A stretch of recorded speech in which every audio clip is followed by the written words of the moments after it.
Today we're talking about Ashiok, Nightmare, Muse, and Oathbreaker. And if you enjoy videos like this, don't forget to like. That helps out the almighty YouTube algorithm. For 3 and a blue-black, Ashiok starts at 5 loyalty. +1, create a 2/3 blue and black Nightmare creature token with, whenever this creature attacks or blocks, each opponent exiles the top 2 cards of their library. -3, return target non-land permanent to its owner's hand. -7, you may cast up to 3 face-up cards your opponents own from exile without paying their mana costs. I think there's 2 basic directions we could take this, either mill as a win condition or mill as a means to an end. That end being that sweet, sweet -7. But let's look at the mill options first. When I was researching for this video, I saw a bunch of people using some, in my opinion, suboptimal choices for mill. And I'll explain why in a bit. Some of them include Glimpse the Unthinkable, Mind Funeral, Mind Grind, Maddening Cacophony, and Fractured Sanity. All of them are very good at milling. They're great cards. And if you just like the card, yeah, go for it. Totally, it's fine. But if you want maximum synergy, I recommend Tasha's Hideous Laughter. For 3 mana, each opponent exiles cards from the top of their library until that player has exiled cards with total mana value 20 or more. Why this one, you ask? It's because it synergizes with her -7. The -7 doesn't care how the cards got exiled as long as they are in exile. So while milling can be your plan A,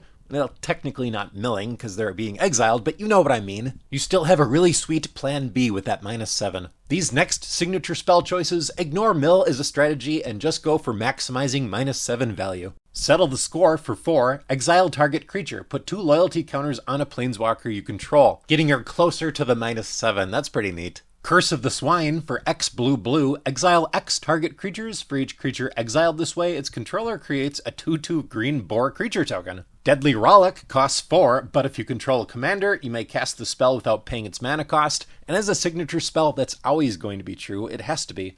Exile target creature. This is just one of the best options as a signature spell, honestly. I usually don't talk about it because I focus on synergy cards, but in this deck, it actually is a synergy card with the exile thing. Ashes to Ashes for 3 mana, exiles 2 target non-artifact creatures and you lose 5 life. I play this one in Commander sometimes, but 5 life is a lot more in Oathbreaker, just keep that in mind. It's a 20 life format. Extinction Event for 4, choose odd or even, exile each creature with converted mana cost of the chosen value. Malicious Malfunction for 3, all creatures get -2/-2 till end of turn. If a creature would die this turn, exile it instead. Interestingly, this means that if you go to combat after this and some creatures die in combat, I think they get exiled too, so that's weird. Moving away from the kill spells, we have Grip of Amnesia, an instant for 2, counter target spell unless its controller removes his or her graveyard from the game, draw a card. I'm not sure that this is the best option, but I do think this is a funny one, I like it. Dreams of Steel and Oil for 1, target opponent reveals their hand. You choose an artifact or creature card from it, then choose an artifact or creature card from their graveyard.